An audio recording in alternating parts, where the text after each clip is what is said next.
welcome to episode 2. Today we're going to go gather our goods and bits that we need to brew our beer.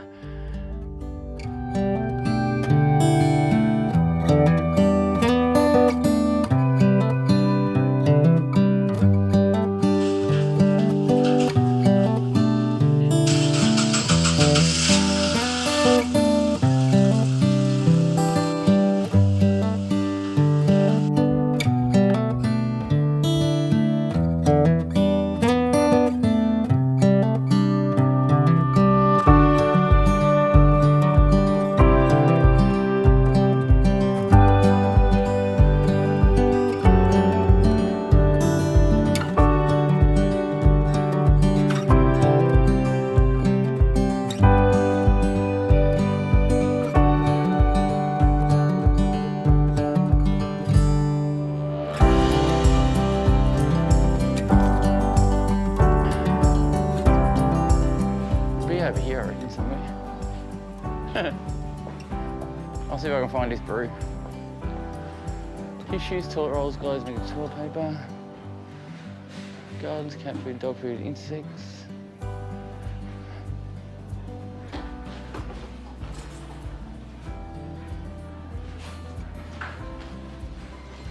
Oh God, it's hard to find this. Could be anywhere, I don't know where it is. I'm searching the whole aisle after aisle after aisle, I can't find it. We'll find it, hang on, I might have it. Yes, I found it. There we go. Homebrew draft and homebrew lager. That's what I want, only $9. And we need some dextrose. For $4. Holy crap, we have heaps of stuff here.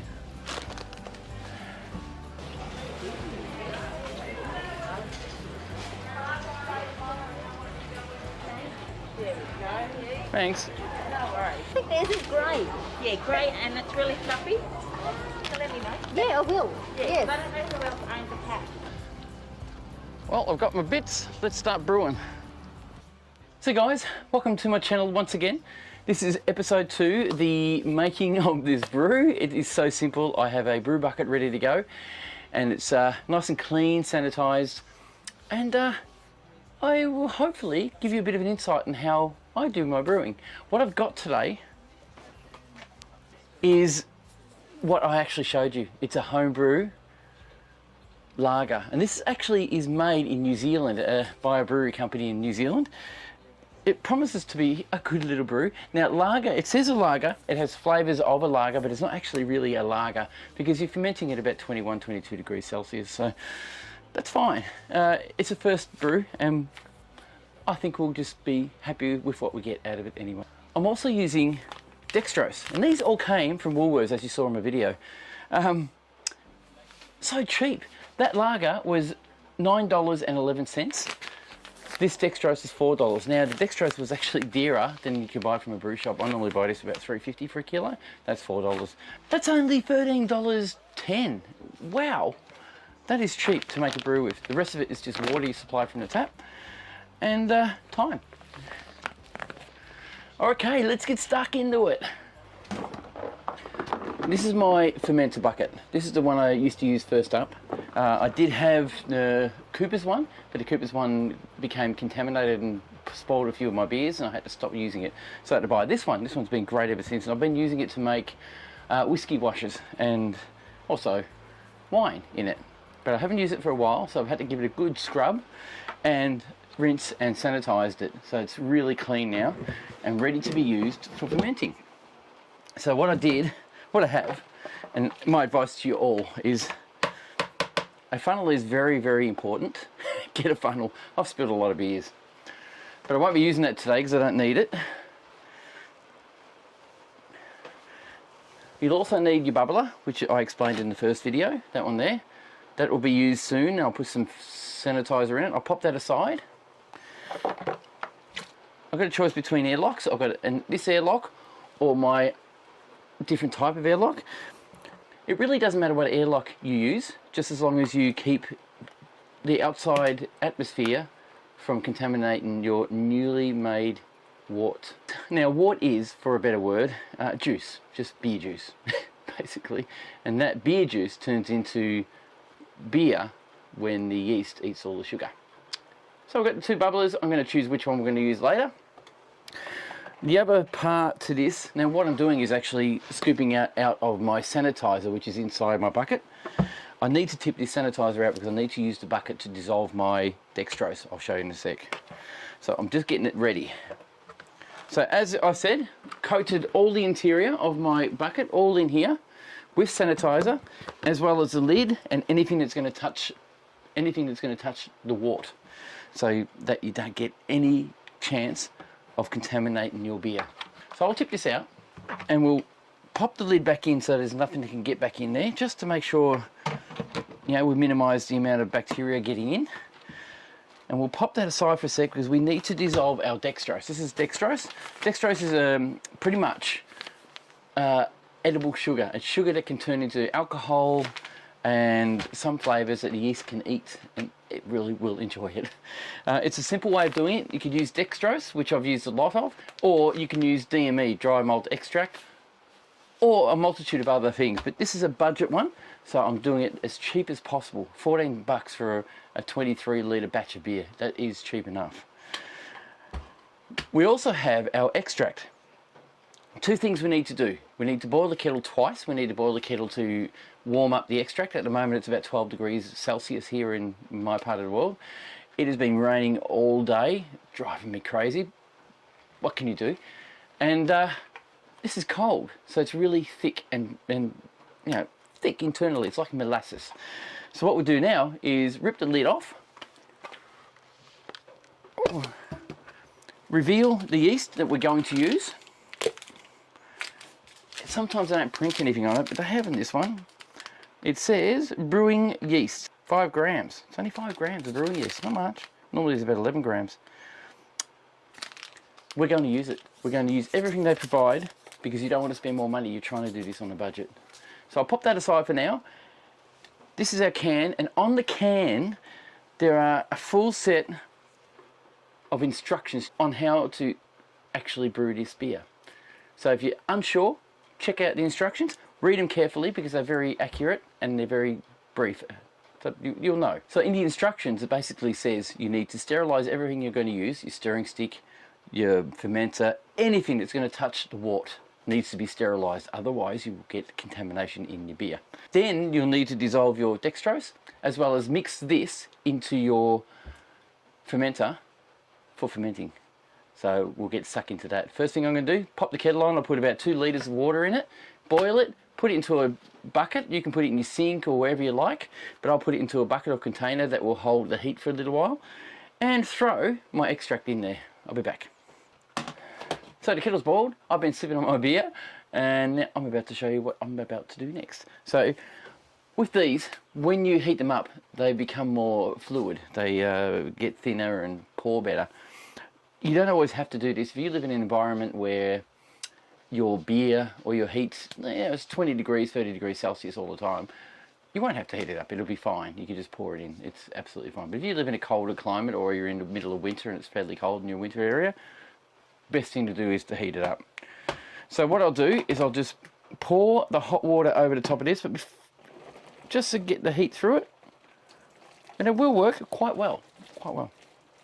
What else I've got here too, guys, I've got half a Camden tablet. Now I'll put a little picture of a Camden tablet up. Camden tablets will help neutralise chlorine and chloramine in your municipal water system, and it helps with the flavouring in your beer. So it will really enhance the better quality of your beer. If you don't want to do that, it doesn't matter. You could leave your beer, you can leave your tap water sitting overnight to allow the chlorine to evaporate, or boil it, and that'll get rid of the chlorine anyway. It won't get rid of the chloramine, but it will get rid of the chlorine. Throw it in a bit of hot water, crush it up a little bit, throw it in a bit of hot water, just a little bit, just to dissolve it, just like that. I'll let that soak and dissolve for about 10 minutes. It'll disappear and dissipate. Only half a tablet, don't put any more than half. It is poisonous to us, so we can't eat them, can't put it on our tongue or touch it with our fingers. It's really quite harmful. But in this small dose, it'll neutralise its chlorine and the chloramine in your water and would definitely not harm you at all. Right, I've set that aside. I'll fill this up once again. This time I'm filling it up so I can dissolve my dextrose, my 1 kilogram of dextrose, just to get the job done. All right, once it's boiled, I'll come back to you and show you how I'll do that. All right, so while I was waiting for the kettle to boil, I went and got myself another beer. This is a stout that's still aging. I thought I'd give it a go. Nice all grain stout that I made. I'll leave a link up here for it. Oh, it's starting to taste really good. Give it another couple of months and that would be the best tasting stout. I will bottle this though, because I need the room. That is great. That's really tasting good. It's very chocolatey, very coffee. It's going to keep me up all night, and it's about 6% alcohol, so it's going to be huge. Anyway, the kettle's boiled. My Camden tablet is almost fully dissolved. If you can see that, almost fully dissolved. Just put in hot water, let it dissolve. Now this Now this hot water will be poured in here, but I'll pour it in after I add my dextrose. If you add the dextrose early, if you pour the hot water in first, you'll have steam coming up. This is just some advice. A lot of people don't do this, but I do. What happens is the steam causes the dextrose to coagulate. And what happens there is you get a whole heap of sugar built up around your cut opening. That won't actually go in. So I'll pour this in first. You guys will see this on that camera. I'll bring it over so you can. So pour that, it's just sugar, very fine sugar. Now it will dissolve regardless. You can pour it in like this and it dissolves perfectly, so it's not a problem. That's our dextrose poured in. Now our hot water, we're going to get a lot of steam. Ready? Now this is 100 degrees Celsius, so it's going to kill any bacteria that may be hanging around, which is fine.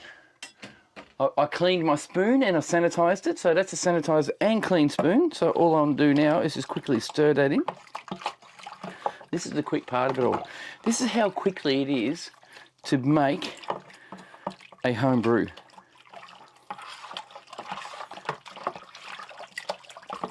There you go. So the dextrose is now completely dissolved.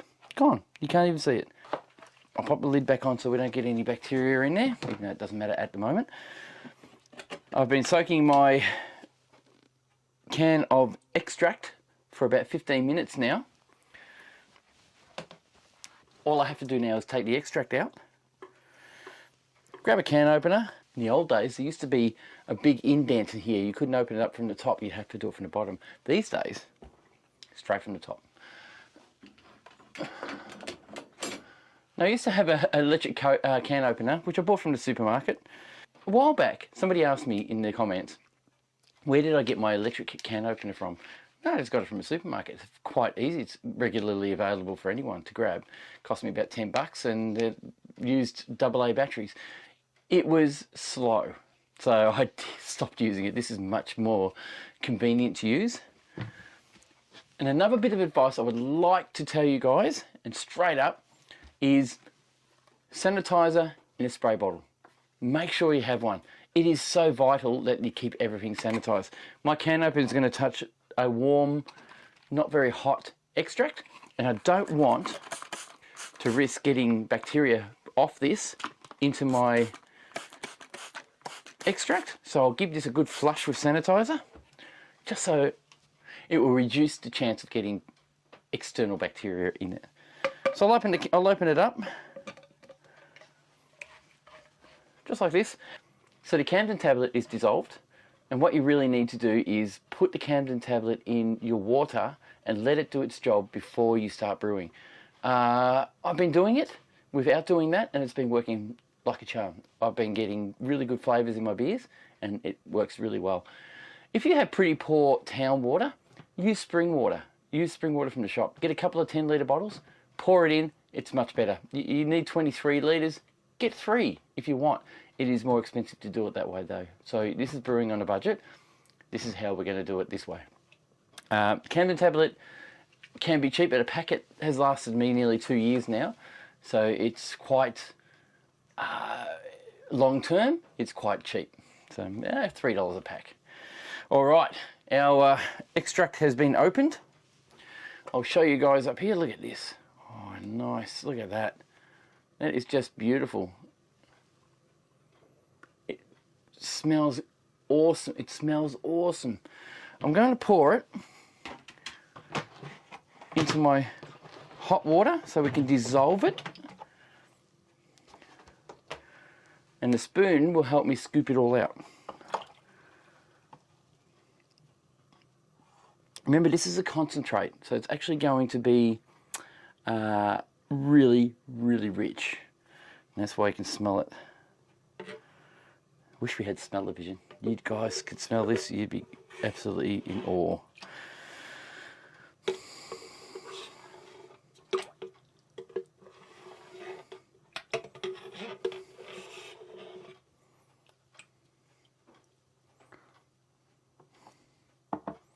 What I'm going to do, this is my fermenter, so I'm actually letting it pour in here.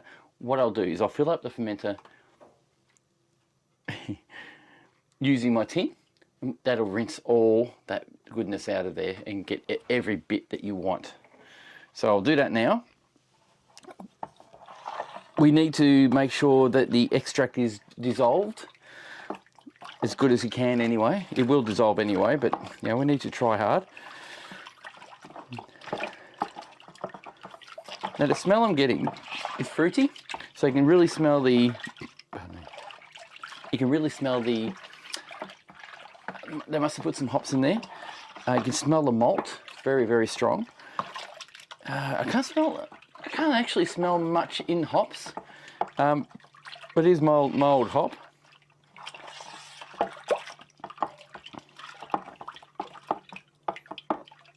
Apparently on the label it says it's mildly hopped.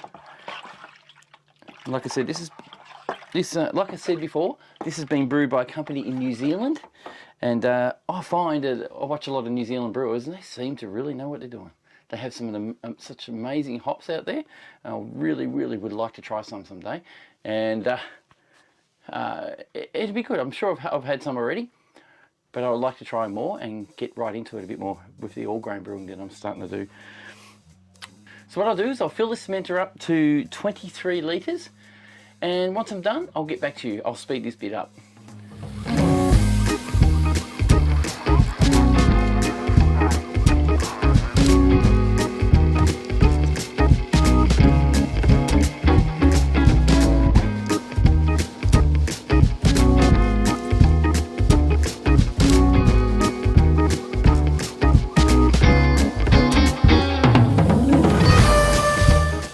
Okay, I had a bit of a spill. You probably saw that over there.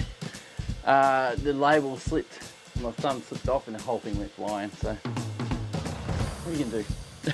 Alright, I'll keep going.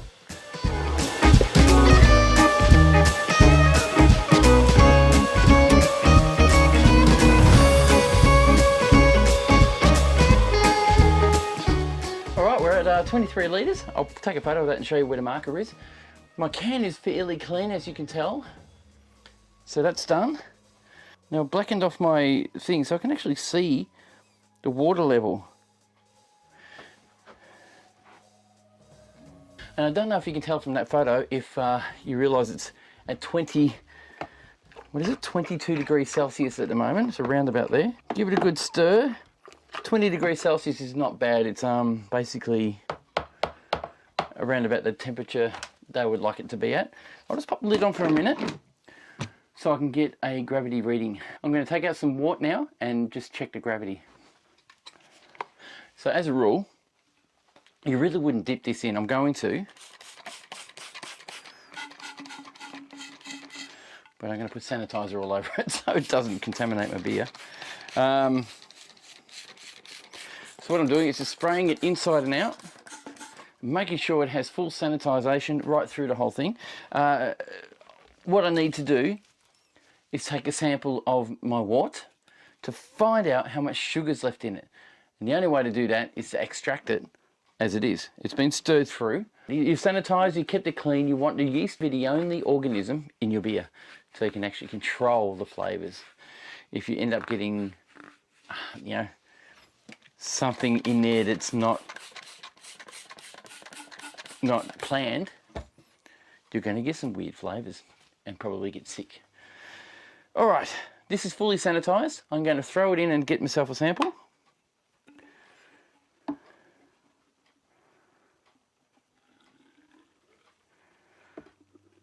Because I don't have anything else to work with.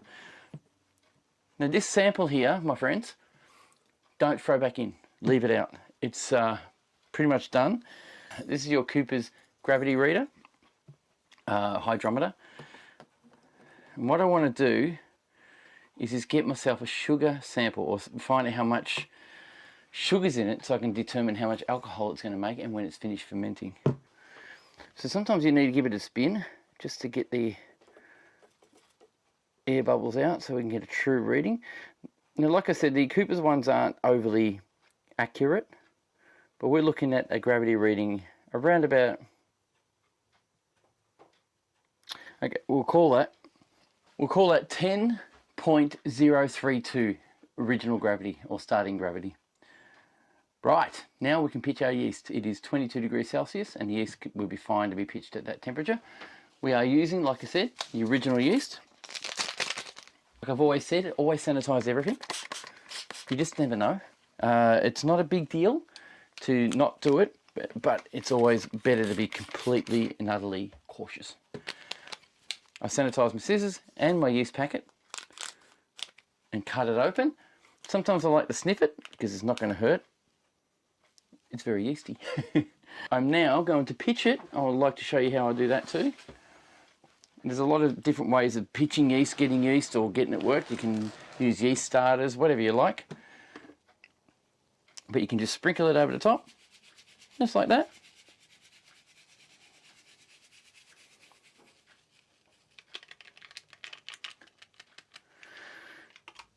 And leave it. It will still dissipate. It will still work.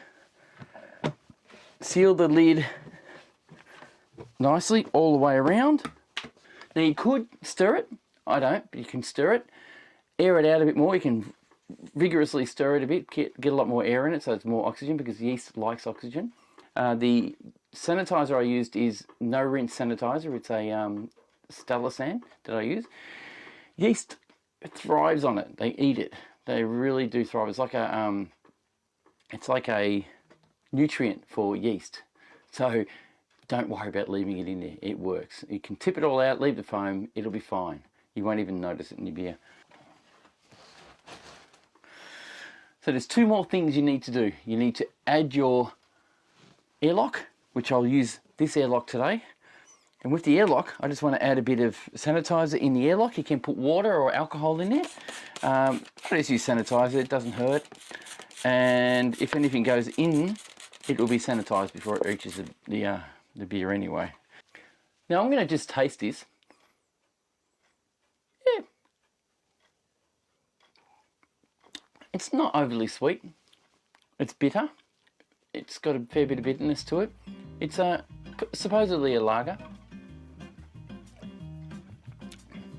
It's like cordial. It's not strong. It's basic. We'll see how it tastes once it's finished fermenting, eh? So what I'm going to do, guys, I'm going to take this inside my house. It's freezing cold out here at the moment. We are in our springtime now, coming up to summer. And at the moment, sometimes the temperatures drop down really quick and rise pretty high. Sometimes we get a 30-degree day during springtime. So we don't want that to happen to our beer. We want it just to stay at a nice 21 degrees-ish, 20, 21 degrees, and let it ferment in its time. So if you have any questions, this is very easy. This is the easiest brew you can ever make. It's probably the most basic one that I've ever made, I must say. And hopefully you get something out of it and you get a bit of an inspiration to brew harder and brew bigger.